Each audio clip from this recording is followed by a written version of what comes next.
Alright, welcome back to the shop. This is Zach over at MD Woodwerks. Time for another weekly update. This week I didn't do a whole lot of stuff in the shop really. I focused on practicing with video shooting and all that kind of stuff, editing. So hopefully one of these days my videos will start getting a little bit better, but I just wanted a little bit of time set aside that I could actually work with the equipment and think about what I'm doing rather than just try and shoot it and build the thing and do whatever I'm doing. So worked on that. Now I did get a video up how to make these melamine molds, so check that out. I'll have a link down below to that video. The other thing that I worked on that was the biggest thing that I was time taker, I guess, is I made my own carbide tools. So I made two of them. One of them has a round bar stock, one of them has square. They're both 1/2 inch, and they got circle cutters on them. So I'll be doing a video on these. I'm not going to do like a full-on like step-by-step how-to, but and part of the reason for that is I used other people's videos to kind of help me through the process, and I don't think that I'm going to make a much better step-by-step than those videos. So I'd rather link to those videos for the kind of full, here's how you do it, and I'm just going to kind of shoot through what steps I took, how I did it, and stop here and there because there's a couple tips or things that I noticed that was either the way that I did it or that just weren't brought up in the other videos. So I'd rather try and add some information to the conversation rather than just kind of redo what they've already done. So pretty cool. But I found, like I said, some really good videos that kind of really show you how to do this. It's really simple. It saved me a ton of money. That's the reason why I never bought one before, because I've wanted a circle cutter for a long time, but I definitely did not want to spend $130 on it. So I spent under $20 per tool for these ones. So it's pretty easy, it's pretty cheap, and I think that if you want to get into carbide tools, or if you want to get into turning and don't want to spend a ton of cash on turning tools, these are really not that hard to make. So the other nice thing is you can make the handle any shape or any length that you want, and you could even get kind of crazy and get like a collet system where you can actually just interchange. Let's say you had one that's set up with a circle, one that's set up with a square, one that has like a triangle or something like that, and just lock it into one handle. You could do that. I mean, you can get all crazy with these things. It's pretty cool though. Pretty cheap, pretty fun project. I had a good time. So that video will probably be up in a couple weeks. There's actually quite a bit of editing that I need to do, figure out how to do what I'm trying to do with it. So be looking for that. The other thing, I had an order for some pen blanks, and I just wanted to share a really cool color that I got requested custom. They wanted, it's actually Andrew wanted Kawasaki, like the green Kawasaki motorcycle green and black. And so I made some, and I was so happy with it that I made my own. I made some for myself, and to me, I'm going to be calling these blanks mint chip because it just looks like mint chocolate chip ice cream to me. So I'll have those available on my Etsy shop. I'll have a link to that if you're interested in those. One question I had was, does it glow in the dark? I didn't put any phosphorescent powder in there.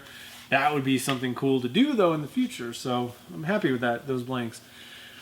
Let's see. The other thing that I did this week was restocked some supplies. I haven't got them yet. I ordered them though. Mica powders and all that kind of stuff, and I wanted to kind of talk about a couple of them. I found some that were like the chameleon colors where they change color depending on how the light hits it. So it could be like blue holding it this way and like green holding it a different way. So I'm hoping that those it's powder stuff that I bought.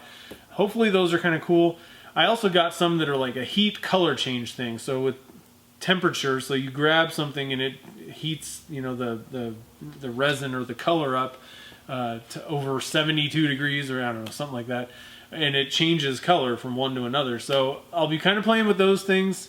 Some interesting new powders. I stocked up on powders that I ran out of also, and I'll be using those things for pine cone pen blanks. That's one thing. I made those red ones. Everybody loved those things. They've gone over really well, but I want to make different colors, so I had to stock up on that stuff. So that should be coming pretty soon, probably next week, and I'll probably get some videos up using those the chameleon stuff and the thermal stuff hopefully soon. I'm excited to try those things out. The other thing that I bought is stamps, because I've never done a stamp pen where you put stamps, cover the tube with stamps, and then cast that in clear resin. Never did that. Never really, I don't know, didn't really think about where you get the stamps, and it was just one of those things that I wasn't that interested in, and I just never looked into it. But it turns out that if you want to do that kind of stuff, there are tons of stamps on eBay. And I mean, I think I ordered, there's some of them, you can order like 1,000 stamps for like $4 or something like that. So I guess people just hoard these things and find them, or I don't know, maybe they're in one of those what do they call them? The storage unit wars. That people bid on it and they find like 50 billion stamps that somebody was collecting. I don't know. Look for stamps on eBay and you'll find some good stuff. The other thing I got was watch parts for pens. Like the gears and all that kind of stuff. So I'm going to get into that. Now, I've never done either of those, and so you'll just be following along as I probably, I don't know, learn hopefully how to do it and get decent results. So that's all that I really did this week, and just kind of a little bit of work and practicing with that video stuff, like I said, and then the carbide was that's what I really was working on this week. And I've used them, they work pretty good. I haven't ever used a different one with the circle cutter, so I don't know how it really compares necessarily, but I seriously don't think that it would be any different than an Easy Wood Tools one or whatever, so pretty cool stuff. Alright, so that should do it really. Not a whole lot else going on, just a lot of video work and all that stuff, and the Carbide Tools, a couple orders. Again, I will have these mint chip blanks available in my Etsy shop if you're interested. If you have wanted to make or own a carbide tool, but didn't really want to spend the money on them, I definitely highly recommend you make one of these things. The video will come out in a couple weeks on those, and then next week I'm going to be doing the kind of walkthrough on this new pressure pot that I got. I just kind of go through the features and then compare it to the Harbor Freight one too. So next week that'll be there. And other than that, I think that's about it. So if you have any comments or questions, definitely leave those below on YouTube. If you want to get a hold of me, you can email me at zach@nvwoodworks.com.